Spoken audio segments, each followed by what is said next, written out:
আলাইকুম। বাংলাদেশ বেতার সিলেট সংবাদ পড়ছি প্রিয়াঙ্কা রায়। রকমারি ও বর্ণিল আয়োজনের মধ্য দিয়ে বাঙালি বরণ করেছে বাংলা নতুন বছরকে। গতকাল ছিল পহেলা বৈশাখ, 1431 বাংলা বছরের প্রথম দিন। নতুন বছর সঙ্গে করে নিয়ে এসেছে নতুন প্রত্যাশা, নতুন শপথ। বাংলা নববর্ষ উপলক্ষে রাষ্ট্রপতি মোহাম্মদ শাহাবুদ্দিন ও প্রধানমন্ত্রী শেখ হাসিনা পৃথক বাণীতে দেশবাসীকে শুভেচ্ছা জানিয়েছেন। সারা দেশের মতো সিলেটেও নানা অনুষ্ঠান ও আয়োজনে নতুন বছরকে বরণ করা হয়।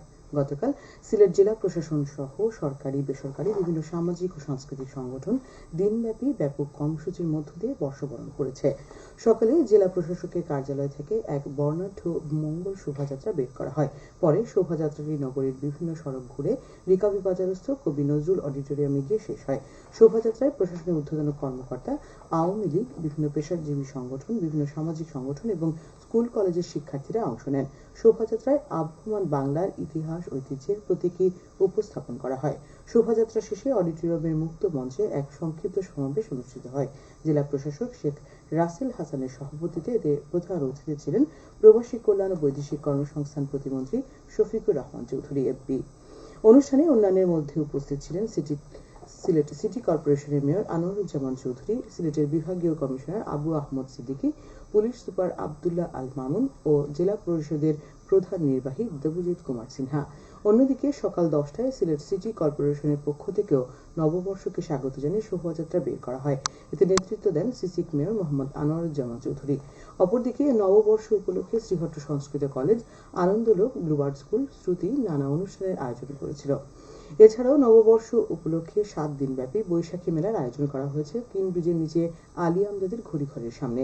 বিকাল 3টায় এই মেলার উদ্বোধন করেন সিলেট সিটি কর্পোরেশনের মেয়র আনোয়ারুজ্জামান চৌধুরী। এদিকে মৌলভীবাজার, সুনামগঞ্জ ও হবিগঞ্জেও নানা আয়োজনের মধ্য দিয়ে বাংলা নববর্ষকে বরণ করে নেওয়া হয়েছে। প্রবাসী কল্যাণ ও বৈদেশিক কর্মসংস্থান মন্ত্রণালয়ের প্রতিমন্ত্রী ও সিলেট জেলা আওয়ামী লীগের সভাপতি শফিকুর রহমান চৌধুরী এমপি সিলেটের বিশ্বনাথের প্রয়াগ মহলে গ্রামবাসীদের সাথে মতবিনিময় করেন। এ সময় তিনি দলীয় নেতাকর্মী সহ সর্বস্তরের জনসাধারণের সাথে পবিত্র ঈদ পরবর্তী শুভেচ্ছা বিনিময় করেন। তিনি শনিবার দুপুরে প্রতিমন্ত্রী হওয়ার পর প্রয়াগ মহলে যান। এ সময় মতবিনিময়কালে প্রতিমন্ত্রী শফিকুর রহমান চৌধুরী এমপি বলেন, ঈদ উল ফিতর একটি মুসলিম ধর্মের বড় উৎসব ও সাম্প্রদায়িক সম্প্রীতির উদাহরণ। আমি আশা করি সকলেই এই উৎসবটি পরিবারের সাথে আনন্দে কাটিয়েছেন। মাননীয় প্রধানমন্ত্রী শেখ হাসিনা নির্দেশ দিয়েছেন সকল নেতাকর্মীদের খোঁজ খবর নিতে এবং অসহায় নেতাকর্মীদের পাশে দাঁড়াতে। সে অনুযায়ী আমিও নেতাকর্মীদের পাশে ছিলাম, আছি এবং আগামীতেও থাকব। বিশিষ্ট আইনজীবী অ্যাডভোকেট কল্যাণ চৌধুরীর সভাপতিত্বে ও সাংবাদিক মোহাম্মদ মুহিবুর রহমানের পরিচালনায় এতে আলোচনায় অংশ নেন সিলেট জজ কোর্টের special PP advocate Shah Mohammad Mushahid Ali, Khajanchi union পরিষদের চেয়ারম্যান আরশ আলী গনি প্রমুখ। এ সময় এলাকার গণ্যমান্য ব্যক্তিবর্গ উপস্থিত ছিলেন। মৌলভীবাজার শহরের কাশীনাথ আলাউদ্দিন স্কুল অ্যান্ড কলেজে আলহাজ মিসবাউর রহমান একাডেমি ভবন উদ্বোধন করা হয়েছে। আজ সকালে কলেজ প্রাঙ্গণে প্রধান অতিথি হিসেবে উপস্থিত থেকে এর উদ্বোধন করেন জেলা পরিষদ চেয়ারম্যান মিসবাউর রহমান। আধুনিক সুযোগ সুবিধা সম্বলিত 4তলা ভিত বিশিষ্ট একতলা এই ভবন নির্মাণে ব্যয় হয় প্রায় 2.5 কোটি টাকা। ভবনটি নির্মিত হয় 480 জন শিক্ষার্থী একসাথে পাঠদানের সুযোগ পাবে। শিক্ষা প্রকৌশল অধিদপ্তর ও জেলা পরিষদ যৌথভাবে এই উদ্যোগ নেয়।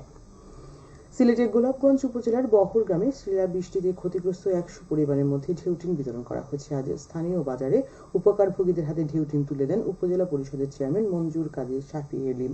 এ সময় স্থানীয় জনপ্রতিনিধি, প্রবাসী কমিউনিটির নেতা ও এলাকার বিশিষ্টজন উপস্থিত ছিলেন।